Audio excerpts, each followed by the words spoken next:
All right, and we're back. Josh, you brought up the topic, and I thought it was a very good one about the transfers. You want to tee that up?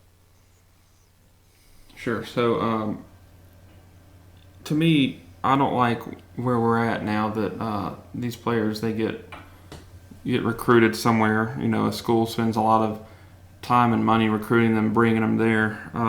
They get beat for the starting job, and they immediately just leave and transfer. Now Jacob Eason was an immediate. I don't think was he. He was what? He wasn't an immediate transfer. He stuck around for a year and then left, right? Yeah, because he actually started. Yeah, he started, and then Fromm came in because of injury. Yeah, and then he went to Washington and sat out. And sat out a year.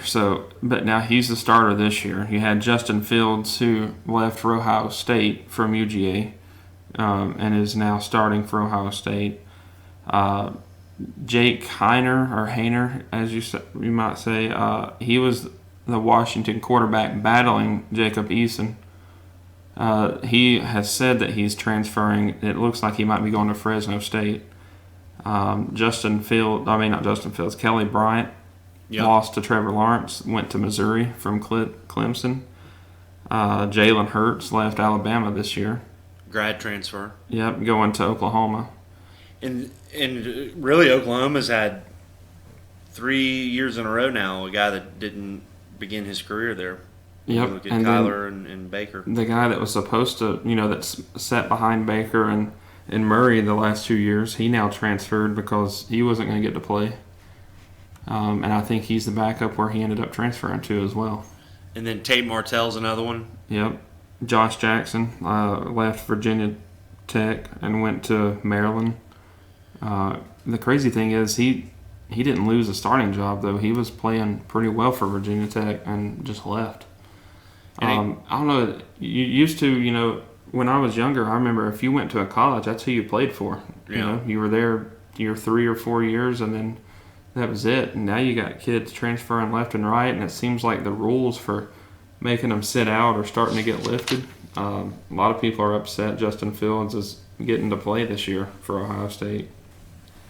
Yeah, it seems like growing up that most of your transfers were typically after some sort of disciplinary issue where they were forced to leave school, or an academic issue and they were forced to leave school and go to like JUCO or something. Cam Newton comes to mind. Mm-hmm. And it's fascinating because, when I was at Valdosta State, recruiting was, just as any college program, no matter the level, recruiting is everything. And that was a big part of what we did, the JUCO guys, and then, you get these Division I transfers that either it didn't work out or there was an academic issue or a disciplinary issue, and they would end up at a Division II school or a Division I AA school, FCS school. But I have a lot of thoughts on this. I think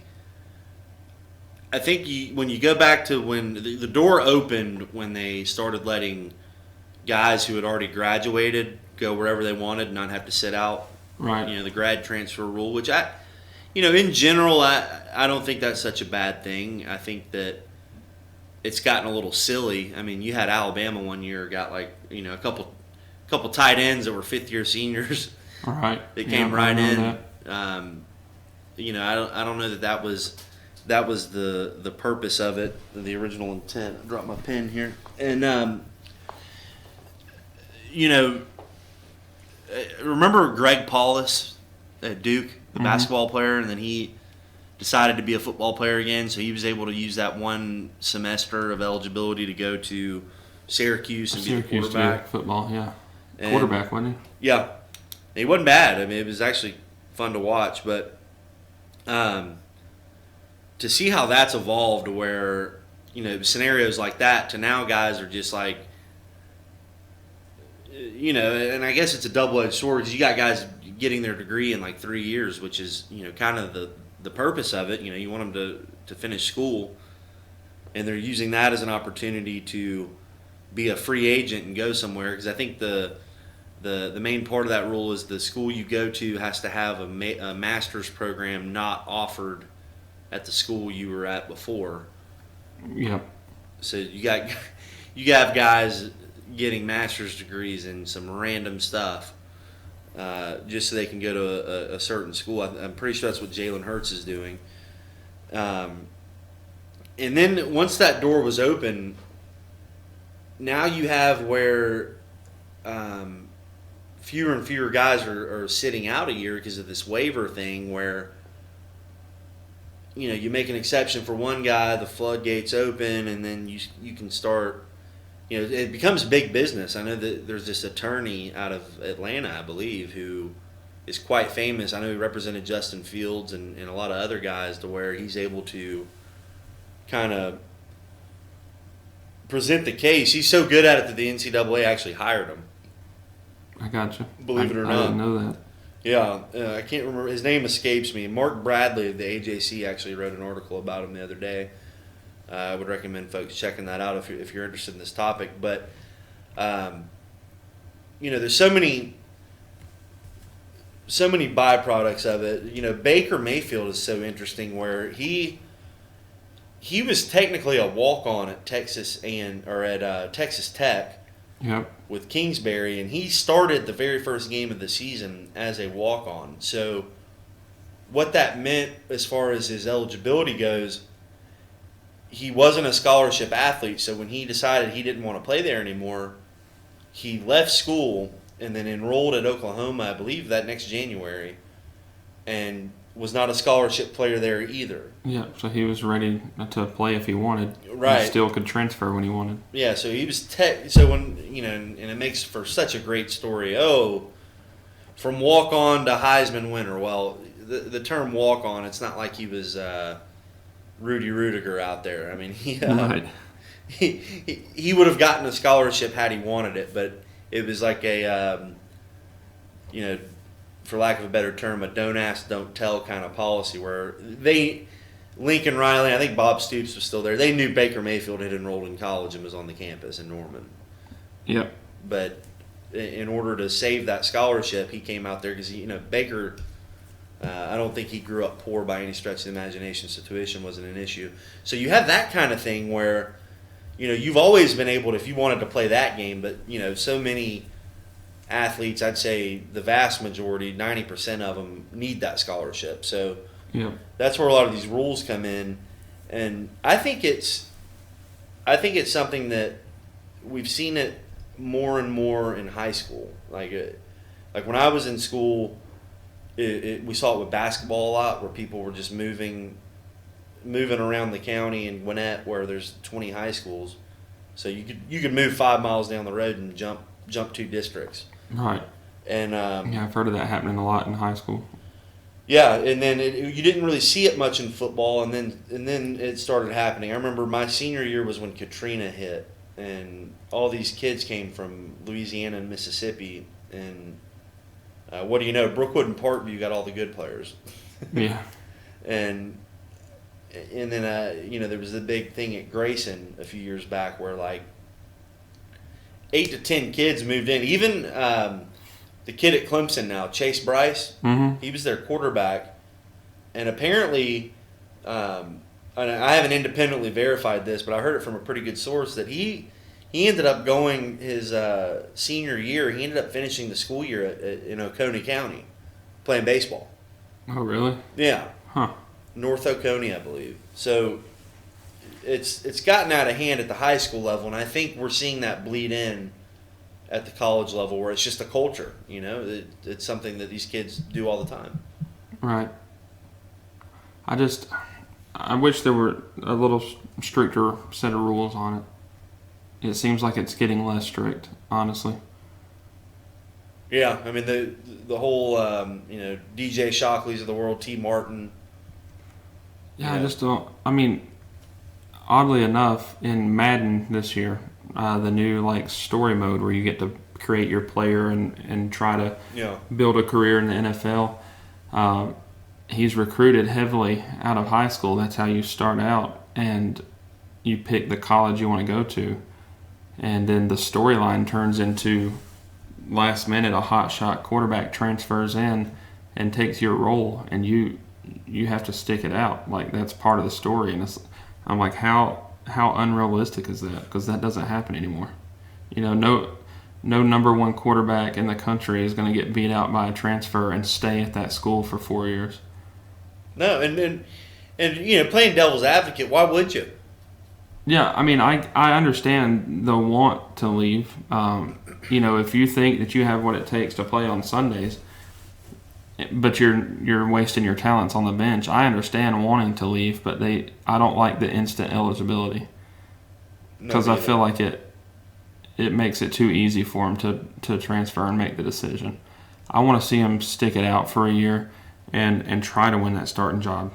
Prove to the coaches and to other teams that you have the determination to play, because a lot of these guys, the season hasn't even started and they've already said, okay, if I'm not starting, I'm leaving. Yeah, I mean, you're just giving up on your team. Injured. What if your quarterback goes down? Look at Fromm could have left Georgia when Eason won, and Eason goes down, and look at the opportunity he was given. I don't like them just quitting on the team. They should at least, stay there for the year. You can transfer after the year, but you might as well stay there and practice and play and be ready.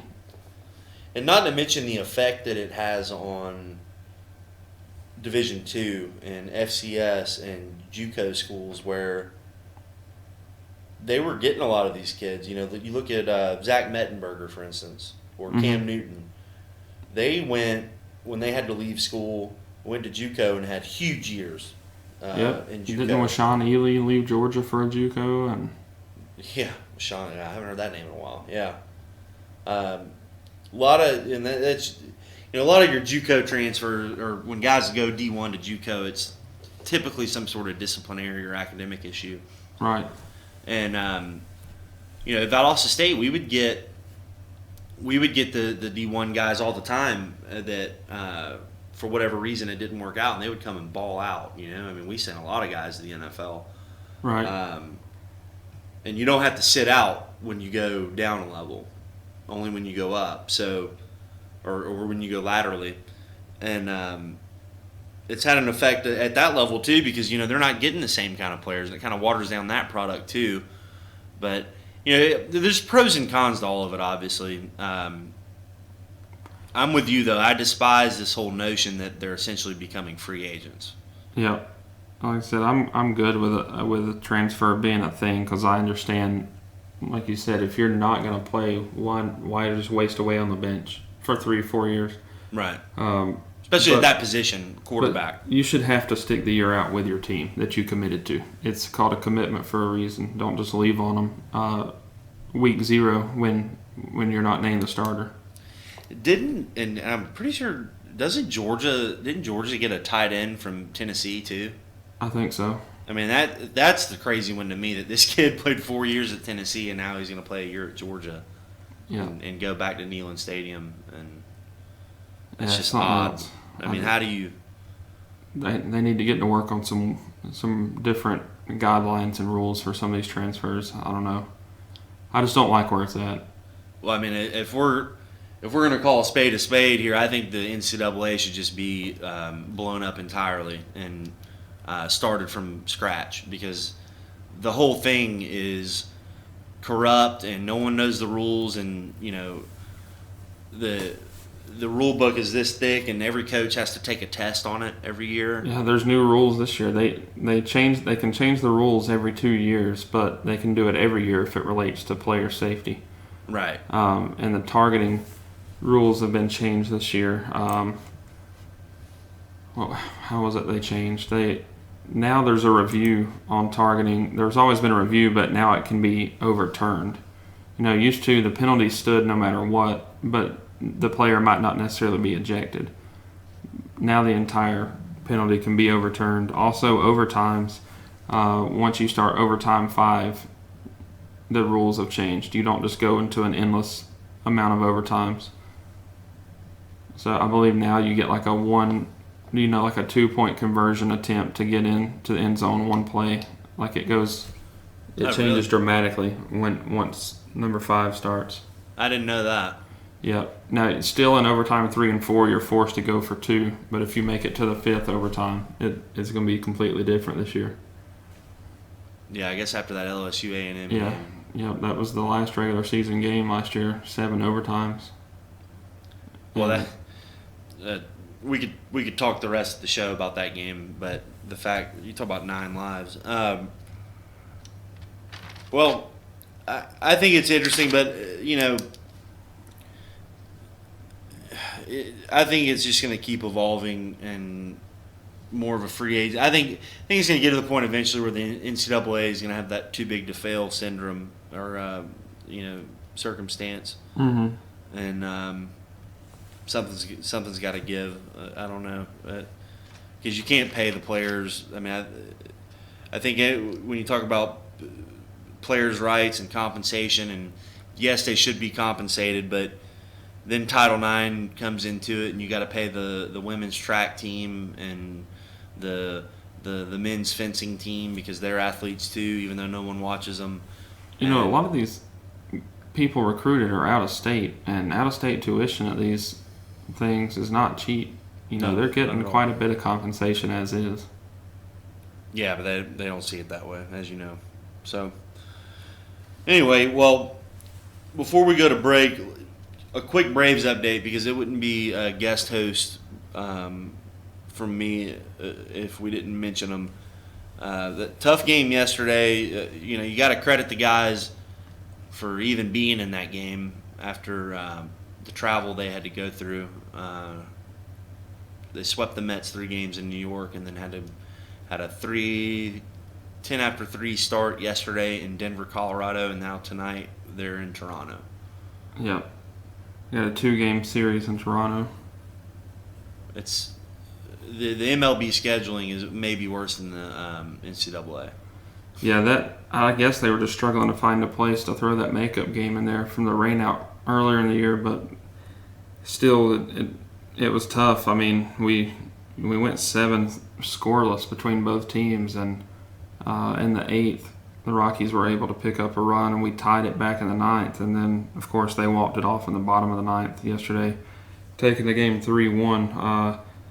Tehran, another amazing outing. He's been great this year. He's had a couple of bad games, but all pitchers are prone to that. I've been impressed with him. Fulton Evans had an amazing game against the Mets a couple days ago. He looks like his slider's back after some time down in Gwinnett. Keuchel on Sunday. Yep, Keuchel was great. The pitching's looking good. The bullpen has been steady until a little bit of a problem last night, but somebody's bound to score when you've gone 7 scoreless. I mean, right. Braves left a lot of runs out there. We couldn't get anybody in. Freddie got thrown out at the plate in the 4th inning. Had the bases loaded in the 5th. We couldn't get any runs in. So we had runners in scoring position with less than 2 outs. I think 5, maybe 6 times. Yeah, I think 5 or 6. You're right. Just couldn't get anything done. Loving what I'm seeing out of the Braves, though. We got Dansby came back yesterday. He almost put one out of the park in his first swing. He did strike out the next 3 at bats, but it's good to have him back. But Hechavarria, Adeiny Hechavarria, Cervelli, all these new guys that we're bringing in, Billy Hamilton. Their teams are cutting them loose. We're picking them up, and they're playing hard, playing good ball for us. So it's been exciting to watch, and hopefully McCann can take the time to heal and get in good shape now that we've got Cervelli. If I had told you in March that around September 1st the Braves will be trotting out Matt Joyce, Ronald, Rafael Ortega, Hechavarria, Cervelli, Francisco Cervelli, and I guess that's about right. And then Keuchel too. We didn't have him to start the year. I would have loved to hear Keuchel's name, but if I had told you those names, Adam Duvall, another one, would you have said we're in first place by 6 games? If that was our lineup? No, but a lot of that would have been also because I expected the Phillies to do better than they were. Yeah. It's It's kind of crazy that they're staying above water, but it reminds me a lot of those Bobby Cox teams, man. When on the run, they would get the injury bug, and you'd have guys come out of nowhere and step up, like Dwayne Wise or George Thomas, I think his name was, and just random guys. Yeah, we have a great system right now. I know a lot of those guys weren't in our farm system, but Ortega coming up with a big grand slam against the Dodgers.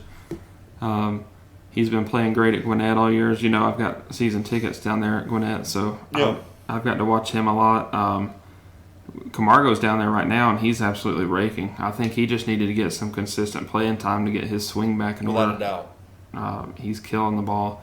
Of course, Austin Riley was just otherworldly to start the year at Gwinnett. That was a lot of fun to watch. He just had his rehab assignment moved to Gwinnett. Oh, moved to Gwinnett? Yeah, he was there last night. I think he's got another game or two of rehab before he'll be back. They're going to have some interesting decisions to make on that 40, man. I tell you, Gwinnett has been unreal this year. They're leading the Southern Division in the International League.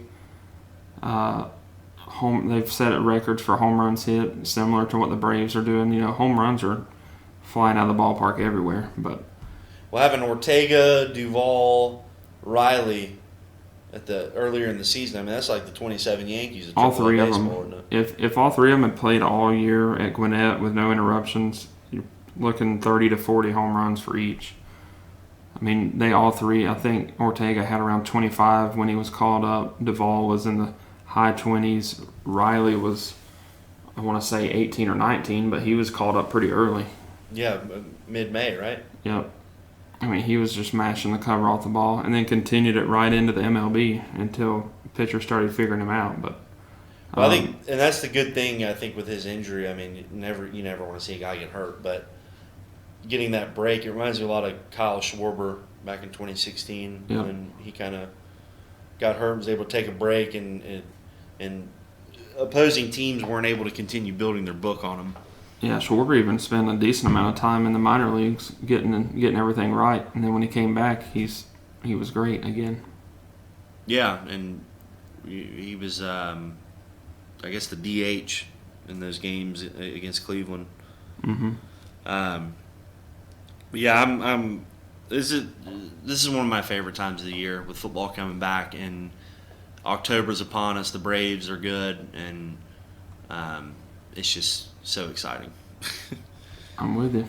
But all right, so let's get another break in here. We got another segment or so to go here. It is 9:40 a.m. here on Good Morning from the office on FYNTV.com, rural Georgia's only live online morning show. I'm Richie Stone in for BKP. We're going to take a quick break. We'll get to some politics when we get back, I promise.